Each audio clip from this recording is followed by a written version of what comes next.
And good morning and welcome again. I see many of you are online. Let us all chant prayers to Surya Narayan. Join me, please. This is a collaboration and cooperation that we're moving forward to our liberation. So your involvement, words coming out of your mouth and heart, coming from that deep place, adorations to Surya Narayan, the God that keeps us alive and keeps all our planetary system in place, including Mother Earth. Om Bhurir Bhavasvaha Tat Saviturvarenyam Bhargo Devasya Dhimahi Dhiyo Yo Naha Prachodayat. Om Bhurir Bhavasvaha Tat Saviturvarenyam Bhargo Devasya Dhimahi Dhiyo Yo Naha Prachodayat. Om Bhurir Bhavasvaha Tat Saviturvarenyam Bhargo Devasya Dhimahi Dhiyo Yo Naha Prachodayat. Welcome again to Mandir this morning. It's a little late, but I purposely stayed back because I wanted the sun to come out so that it could energize us and lift us up to that place of consciousness. Well, welcome again, and adorations to Mother Earth as she supports us, gives us our daily bread, and adorations to water. How beautiful it is, so exhilarating, and there it is bubbling like Lord. That's my lingam, our lingam. We can worship the lingam here, and adorations to air that we need to breathe, and adorations to fire, Surya Narayan, and such a big ball of fire coming to us for our survival. And space, as we look further down, all the way there, we'll see space. Oh, how beautiful it is. Aren't you feeling good that you're in a mandir? That there's no walls and no ceilings. Freedom. And this freedom is what's going to lead us to our moksha. Oh, so beautiful. Let us chant the name of our deities. Hare Ram, Ram Ram, Hare Hare. Hare Krishna, Krishna Krishna, Hare Hare. Hare Ram, Ram Ram, Hare Hare. Hare Krishna, Krishna Krishna, Hare Hare. Hare Ram, Ram Ram, Hare Hare. Hare Krishna, Krishna Krishna, Hare Hare. Om. Oh, adorations to Bhagwan Krishna, Bhagwan Sri Ram. Adorations to the Christ and the Buddha. Adorations to Lord Shiva and Mother Durga and all the deities. How beautiful that our Hindu religion, all religions, are there to serve and guide us and to take us to that place of consciousness. But remember, religion is a stepping stone. This is guidance, but when we internalize the religion and it becomes us, then we are spiritualized. And all these murtis that we offer, earth, water, fire, air and space, the 5 elements, as I say, I like to remind you, this is my daily routine, that think and bring them inside of you. They are existing inside of you. In this beautiful machinery of ours, the body, it has all the systems and all the 5 senses that bring the information from outside, seeing, hearing, touching, smelling and tasting.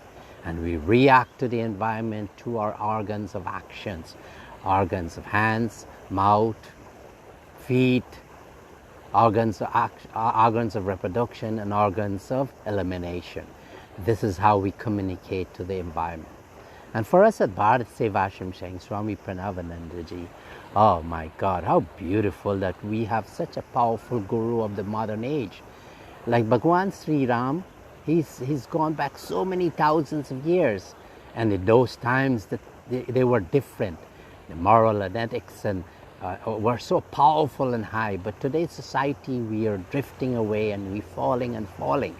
But we have to stop this free fall, because if we do that, we'll go into a state of sadness and we'll be disconnected from that bliss, Satchidanand, truth, consciousness and bliss. Imagine we are omnipotent, all powerful, 100% powerful, 100% of the time. We are omnipresent. We are all pervading. We exist in every atom all over the universe. And we are omniscient. We all knowing, we know the past and present. But you know what is this most sinful thing? That we don't believe that we are so powerful. And this faith, this Shraddha is what is lacking in us. So we come to a place like this, a mandir like this, we want to build that faith and Shraddha. And in these times when we're going through all these difficulties, a figurehead like Swami Parameshananda, a prophet of the age, you know, I say that of Swami Parameshananda, and you might be saying, why only Parameshananda? Because he has brought me out of this mundane life and guide me all through the world and give me so many experiences that I'm on this threshold where I could be in this place and all of his doings. If you're a believer in the Christ, you must also have that conviction. If you're a believer in the Buddha, have that conviction. If you're a believer in Bhagwan Sri Ram, have that conviction that you are the manifestation of consciousness. And when you have that conviction, then you can deal with this world. Imagine what's going on now. I'm getting so much tremendous amount of phone calls where people are starting to lose patience. Swami Parameshananda, what is real source of strength? Patience, fortitude and endurance. If we lose that patience and this fortitude and endurance, you know what will happen? We'll be in that state of sin. Weakness, fear, cowardice, meanness and selfishness, where we think of ourselves. It is impossible that our religion is really self-sacrifice, self-abnegation, self-discipline and adherence to truth. These are the great things. And Swami Parameshananda, he would have given instructions to us, monks and devotees, irrespective of creed, class. And one of his letters I like to read this morning. It's a powerful letter. Dear, this was written to a monk disciple. Though you are in the midst of a great battlefield today, the Supreme Dispenser has granted you the necessary strength and stamina beyond measure to stand against blows and counterblows, miseries and mishaps. Perchance there might be times when you are overwhelmed with adverse thoughts. You will feel dejected. Never lose your self-possession at such moments, for it will so happen that many a time you will not be able to measure your own strength due to ignorance and delusion. Such a state of mind very often visits the lives of all seekers. But remain strong in your self-confidence, firm in your self-reliance, and invigorated with your sense of self-respect. And thus, with the inexhaustible store of patience, endurance, and fortitude, remain on the path of great liberation. You must exert such spiritual influence over the whole world that it will create a new awakening on its soil. But you must be a burning example of patience, placidity, and endurance. The serene lustre of the smile on your glowing face and the light of knowledge at your heart must enlighten this whole world and inspire the world on this land to take to the path of renunciation, detachment. Always remember that this body is not meant for the enjoyment of worldly pleasures. It is the abode of a person, God, consciousness, ever pure and ever free, and knowledge absolute personified. So always think that there can be no excitement of passions, nor any tyranny of senses, nor ignorance, nor attachment, nor delusion and distress in you. Be burning, living embodiments of purity and the spirit of renunciation. Go on, do your duties with patience, and the day will come when you will be amazed to see your strength. What a great writing that we can attach ourselves to. Isn't it so beautiful that in this lifetime we're being properly guided? Well, you know, like I've said, many people are struggling, and notably so. But what is the solution? The solution is that we have to go inside. Devotees, by now you must realize that you cannot solve the problem of this world. As a matter of fact, we are struggling to solve the problems of our own mind in these times when we have to stay inside, unrest in America and COVID all over the world, resurgence in India and America and Guyana and Trinidad. That this resurgence is keeping us in a state of uncertainty and anxiety. But this morning when I do that exercise, get up and do the asanas and then do the relaxation, it is a deliberate attempt to come out of this mundane world. Because when I do that, the three gunas, tamasic, rajasic and sattvic, you come out of them. Even the sattvic, because when you do the exercise, the energy is moving from the lower level. And when you're ready to relax, it's all at the top of the head. And you exit through your body into our atmosphere. And then you're leaving the body behind. And when you move into space, the mind is gone. And then when you traverse space and go beyond space in that place of consciousness, the vastness of consciousness, when you compared it to creation, Krishna Bhagavan would have said, oh, what a small fraction of my creation is manifest, of my existence is manifestation. So this morning, this is the advice. You know, you have to be like thinking that you have the capabilities. And I give you the power of meditation that I did, which is coming with the blessings and grace of Acharya Dev. Human effort warrants God's grace. And when you have God's grace, oh, how beautiful it is. That combination. Look at the sight of the sun. Can't you get the energy from it? Can you lift yourself up and think that you have inside of you this sun, this fire? That you are the sun in your unmanifested state of consciousness. Why do you think you are this body? This is what we call falling, and falling out of grace. Let us make that human effort. Let us close with this nice bhajan. This was sung by Adi Shankaracharya, and he was goading his disciples to realize that to come out of this body, mind, intellect, and ego identification. Dinam pirajini sayam prata shishira basanto punarayata kala krirati gacha stayu starapina muncha tyashavayu bhaja govindam bhaja govindam bhaja govindam muramate prapti sannihite marane nahi nahi rakshati dukrin karane. Oh, Bhaja Govindam. Oh, surrender yourself with faith and devotion. Totally. Bhaja Govindam. Think about Krishna.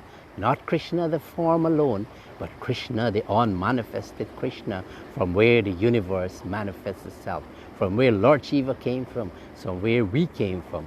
Angam galitam palitam amundam dasana vihina jata tundam vridho jati grihitva dandam starapina muncha asha pindam bhaja govindam bhaja govindam bhaja govindam muramate.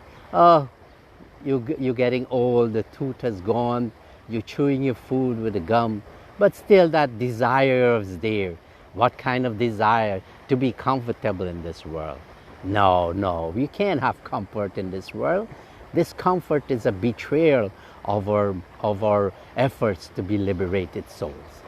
Bala stavat kridha sakta, taruna stavat taruni rakta, bridho stavat chinta magna, parame brahmani kopina lagana, bhaja govindam, bhaja govindam, bhaja govindam muramate prapti sanne Hite marane nahi nahi rakshati dukrin karane.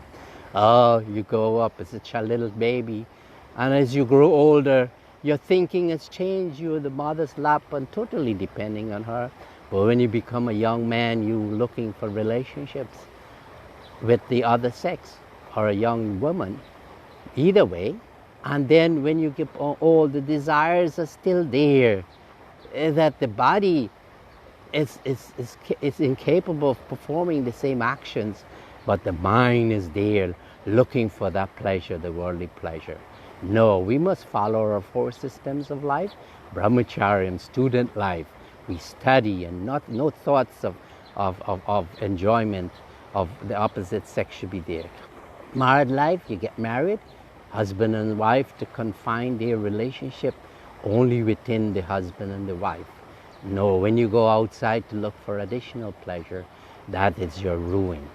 We know that. And then as you exit, children are gone, you're ready for retirement, semi-retirement, that you have wrapped up all in your financial obligation, you're getting your pension and whatever. And now you must be thinking of God, more pilgrimages, and to fulfill those desires. But remember, desires of pilgrimage and doing good also are also bring you to that stage of consciousness.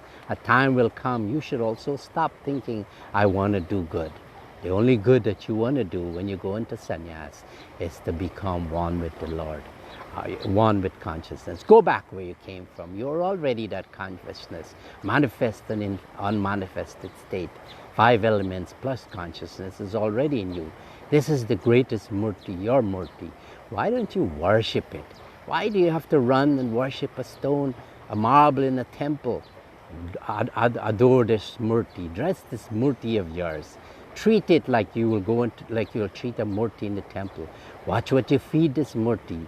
Watch what you ask this, what you put in the murti to drink. And this, devotees, when you make that shift gradually, you will be moving into that sannyas stage of total renunciation. And this lifetime, make it a promise that this lifetime you'll go back to that consciousness. Don't waste time. What is Guru Maharaj said, what are real enemies? Indolence, slumber, inertia, procrastination.